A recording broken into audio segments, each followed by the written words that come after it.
Армысыздар, құрметті оқырмандар. Бүгін сіздермен 7 сынып химия, 1-тоқсан, БЖБ 1, бірінші нұсқа және химия пәніне тақырыбы химия пәніне кіріспе таза заттар және қоспалар бөлімі бойынша орындайтын боламыз.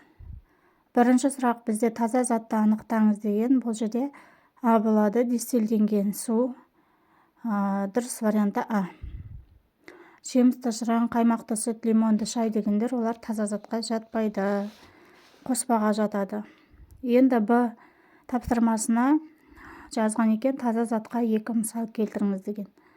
Мысалы, темір, мыс, оттек, сутек, алтын. Ал екінші тапсырманың Асы: бірінші сурет элемент, екінші сурет элемент, үшінші сурет қосылыс, төртінші сурет қоспа болып саналады. Енді осы екінші тапсырманың Б'сына келетін болсақ, сол жаңағы суретті анықтап, одан кейін оған анықтама беріңдер деген. Мысалы, элемент дегеніміз бірдей атомдардан құралған, ал қосылыс әртүрлі атомдардан құралған болады, ал қоспа атомдардан немесе қосылыстардан құралған болады. Енді келесі бізде үшінші тапсырма. Үшінші тапсырмада қазір сіздермен айтатын боламын.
Үшінші тапсырмада суретте берілген, мысалы, мұғалім Дәуренге 4 заттың қоспасы, яғни су, қосылған май, темір ұнтағы, қосылған құм, су, ас тұзы, су, бор кесегінен тұратын қоспаны бөліп алуды тапсырды.